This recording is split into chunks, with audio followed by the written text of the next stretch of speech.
Good evening. Today we're in Plainfield, New Jersey. You know, Plainfield is that, as I always call it, that suburban city. And we hope, so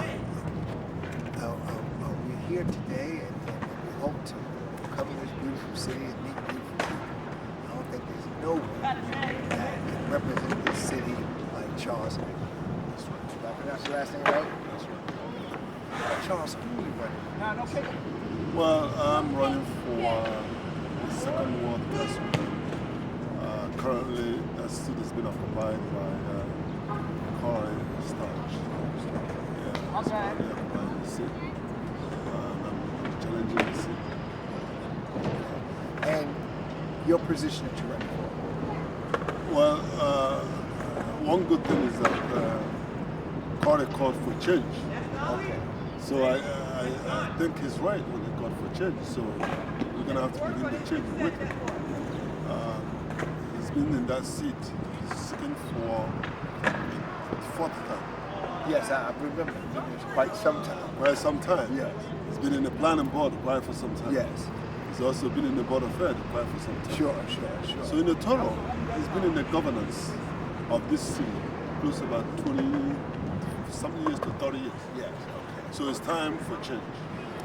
How do we do this here in terms of, okay, so many times as people are so seated in what they've been doing that they kind of believe that that's actually their job, their career. They become a career person. And there's nothing wrong with launching a career. But you would think after 20, 30 years that it was time to kind of, as things change, move on with the change. Move on with the change. That's correct. What do you bring to the table that's so different? First of all, I bring vision. You can only see Corey during election time. Okay. You can only answer his phone during election time. Sure. Corey hasn't done anything beyond himself. Sure. Since he's been there. Sure. What I bring to the people is the people-oriented message. Sure. One, I'll bring the constituency to the people. Okay. In fact, a council person represents constituency. Sure. Without a doubt. Yeah. People, so yeah. I should be able to carry them along. Yes. And make them understand what is before me. Yeah. And seek their opinion. Sure. During that vote. Also, I should be able to bring quality of life to my constituency and the city at large. Sure. Which is lacking. Sure. You can see the roads. You can barely drive through the roads. You know the taxes keep on going up. You also know that Corey has supported anything beyond the people's intentions and visions. So I'll bring a change, which he called for. He called for the change. And I believe if someone has to call for change, the change must begin with that person. So he shows an example. So I'm asking the citizens, it's time. Corey has done quite a bit. He's been here quite for some time. It's time to try somebody else. That's what I'm calling for the change.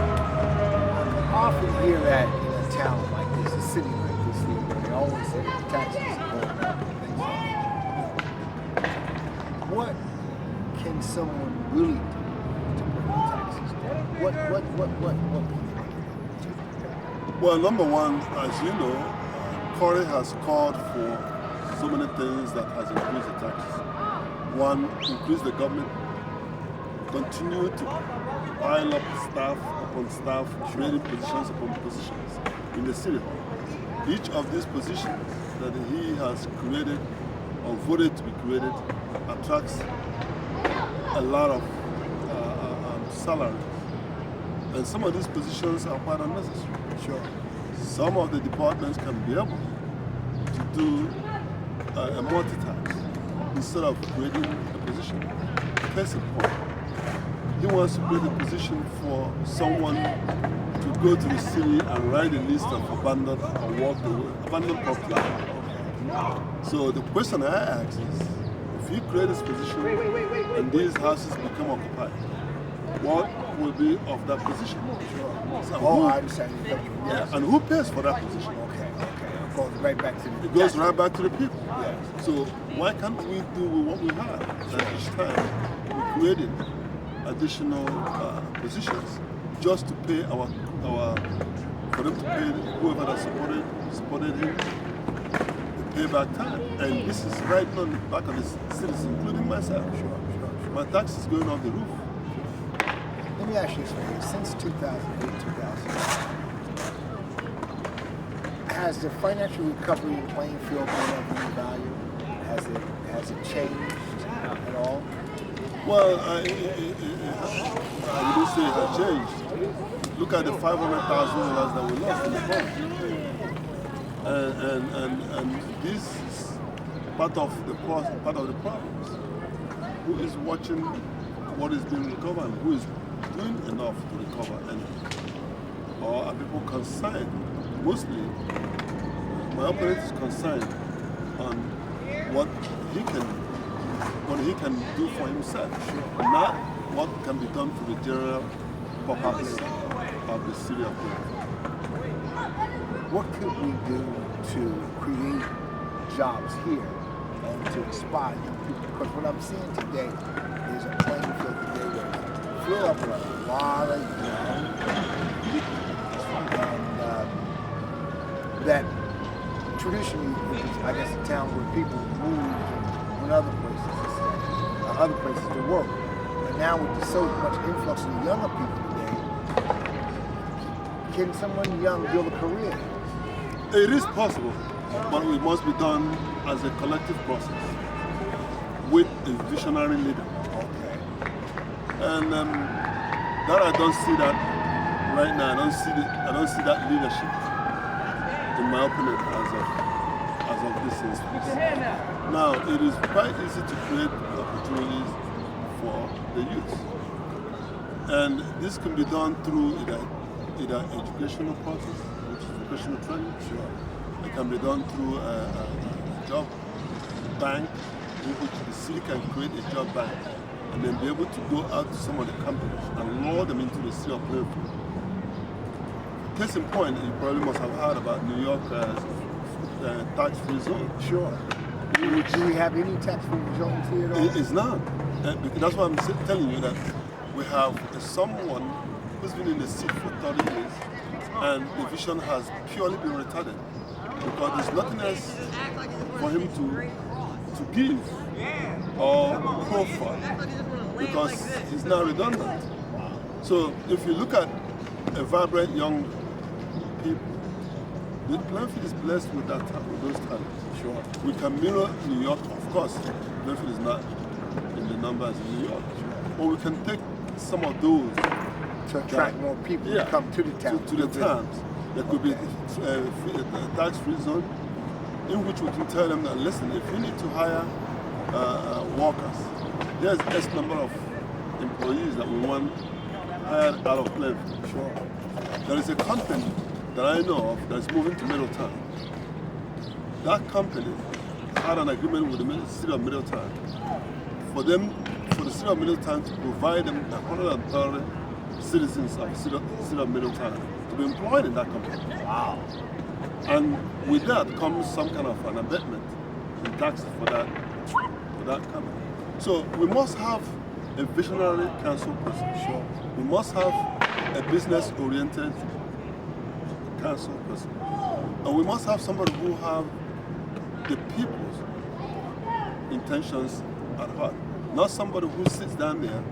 You only see him once when there's an election. You can only hear from him when there's an election. In the course of my walking around, some people came to me and says, oh, who are you challenging? And then I asked them, who is your councilman? And they says, oh, that's right. Who is my councilman? They don't even know it. So that's how unattached. That's how disconnected he is. So if you don't know your councilman and you cannot tell who your councilman is, then it's time for change. What ward do he represent? Second one. Second. That's right. Second ward council. And most people in second ward, if I walked up to anybody, it's here. A good many wouldn't even know who it is. You wouldn't know who it is. So if I don't see my councilman, then it's time for me to get another councilman. Yes, it is. So if I don't see him, then it's time for me to get someone that else. disconnected from the community. That's correct. And that's That's the truth of the matter.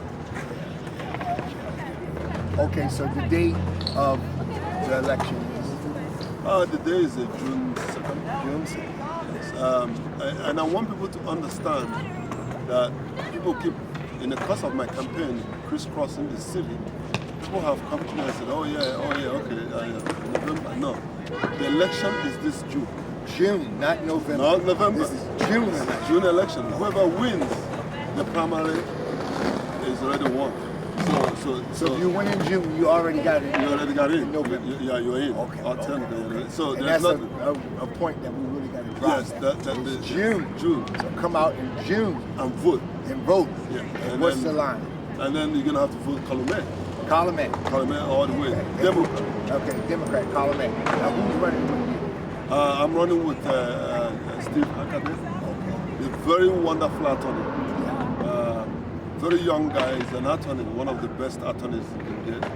And of course, Senator Jerry Jones on the top of the ticket as a state assemblies. He's also the party chairman for the Plainfield and the county chairman. Now, so all right, the person you're running from is a Democrat also, is that correct? Well, what they call a class of a party called the New. Well, those are the Republicans in the Democratic uniform. The Republican in Democratic uniform. That's who they are. It's only, in this country, it's only Democrats. It's only Democrats. All It's not a New Dem There's or nothing like a that. whole Dem, it's just a Dem. It's just Democrats. Just Democrat. Unless you got a Republican that is in a Democratic uniform. At some date, we're going to have to address that because that becomes such a problem. And it started really in the seat here in Plainfield. And it's not going to go anywhere. Yeah, because what happens is that we have a Democratic Party, so we have had to refer to them as the old Dem. The old Dem. Or the regular Dem. Right, or the regular Dem, or whatever, but it's actually just a Democrat. It's not a new Dem or whatever, it's just a Democrat. Okay. Column A all the way. All right, column A now. All right, how would they reach you on Facebook? Can you give your name on Facebook? Well, yeah, they can reach me. My name on the Facebook is Charles Eke, E-K-E. There's also Charles Eke, E-K-E, who's my son. Yeah, sure. So you can tell by the face. Right. So if they want to reach me, most of them, I pick up my phone, 24/7, Sure. and that's 908-405-7441. I'll answer my phone. And you're running for what position are you running? I'm running for Councilman, City of Plainfield. Second one. Okay, second one. Okay, so you heard that from the man. The date is June 2nd. June 2nd. Whoever win that day will win in November. That's right. So don't get it twisted where you don't come out in June and you come out in November. You're gonna come on Tuesday, the first Tuesday. First Tuesday of June. We'll be down here that first Tuesday to meet with the people and just to see how this thing is going to turn out. We wish you all the luck. Absolutely. And God bless you and Thank your you so much, vision. Reverend. Because one thing that I do see that today in the nation, as the nation is changing, the United States, that we do need people with a different vision. This is not 20 years ago. We're able to meet people through the internet, through the web, and things that we couldn't do 20 years ago. We're doing right now in light speed. So it is time for a change. It is time for a change throughout the whole nation. Thank you and good night. Thank you. Thank you, Reverend. Yes.